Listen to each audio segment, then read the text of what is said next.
Perfectionism is the enemy of creativity. We artists, we are our own worst critics, and in this video I want to talk about how ballpoint pens helped me to break that. You know, I love drawing with pencils too, but drawing with pencils I always keep the eraser very close by, and in case I don't like a bit or I think something is wrong, I immediately started erasing. And it got so bad that erasing was actually keeping me from drawing. It was making my drawings look stiff because my art, it just wasn't flowing and I just felt stuck.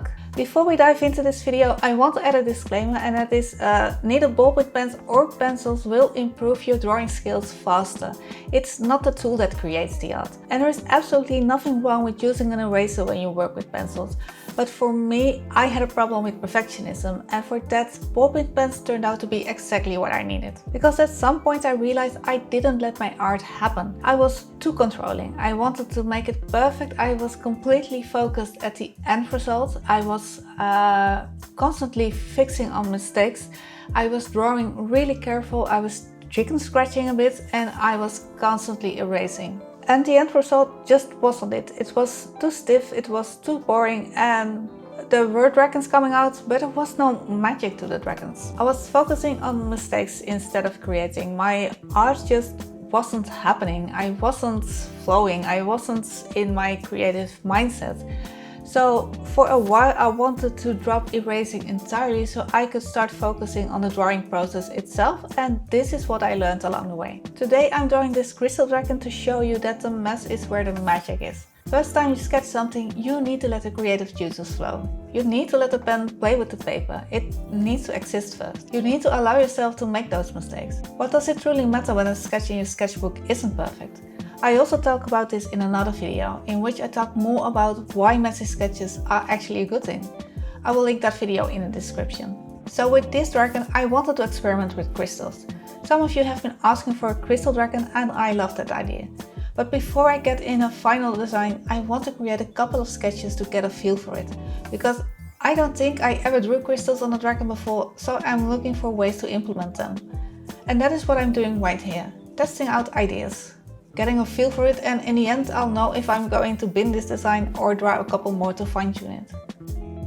So if I wanted to take away the ability to erase, I could have chosen all kinds of pens. So why did I pick a ballpoint pen? And the main reason for that is probably gonna make you laugh, because it's just nostalgia. When I was in high school, and that is many years ago, I used to draw in my notebooks with ballpoint pen.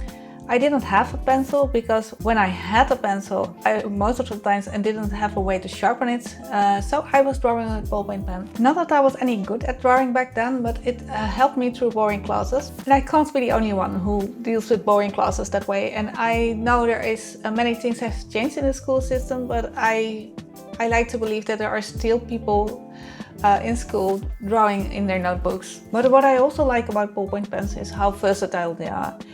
They are something between a fine liner and a pencil, because they can create really dark lines similar to fine liners, but when you hold them a little bit further back, you can shade very lightly and draw very lightly, and then it almost feels like a pencil. So depending on how much pressure you use, you can create darker or softer lines.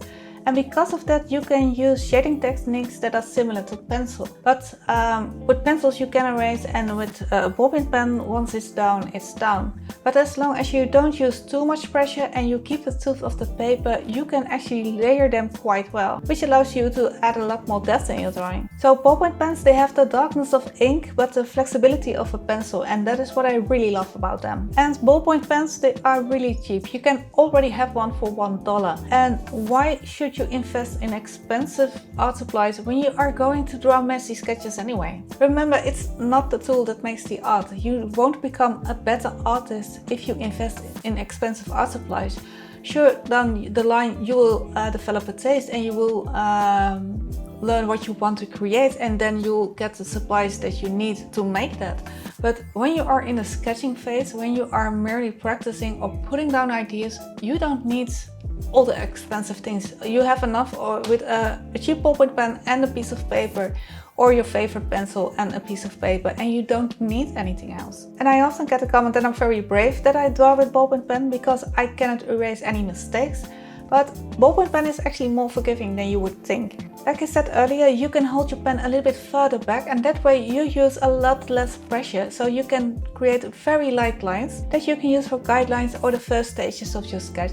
And because of that, you can actually draw over those lines and over your mistakes, and usually you can just hide them in your sketch that way. So I do make the mistakes, but I just leave them in the drawing, and if I can't hide them very well, I just try to turn them into decoration. I just turn them into spikes or scales or something. And again, as long as you don't use too much pressure, you can keep layering, and that way it's usually enough to cover your mistakes. Also keep in mind, I have many failed sketches that I'm not showing. I should make a video with them because not every drawing comes out good, because these are my sketchbooks. I'm practicing, I'm experimenting, and sometimes it works and sometimes it doesn't. Sometimes I need to do like 3 or 4 quick sketches before I make something that actually makes sense. So I love ballpoint pens, but what's important is that you don't stick to one medium, especially when you're just starting out. You need to draw with whatever feels best for you. It doesn't matter if it's digital or pencils or ballpoint pens. And for me, ballpoint pens was just a personal choice. And it doesn't mean that I don't draw with other mediums, because I do digital as well, and I also still use pencils. In fact, I love pencils, but I needed the ballpoint pen to break free of that trap of you can erase it. Because I'm a person, I couldn't resist the ability to erase. Same with digital art, I kept using the undo. And the ballpoint pen helped me to break free of that habit, and now when I draw digital or I draw with pencils, I noticed that I erase a lot less, and that is because I trained myself to keep drawing, and that was exactly what I needed. That was what worked for me, but maybe it can help you as well. And you don't learn faster by using ballpoint pens, but you don't learn faster by using pencils either, because you learn faster by practicing. That's it, you gotta put in the work. What I needed to learn was to break a bad habit, and I had so many unfinished drawings, and because of the ballpoint pen I am now able to finish my sketches. So for me they are a very important part of my art journey. And are they better than pencils? No, absolutely not. But they are all tools in the hands of an artist. But for me, they were the perfect tool to break a bad habit. And if you struggle with the same, I hope this video was helpful to you. If you want to see more videos like this, make sure to subscribe, and I'll see you with the next one. Bye!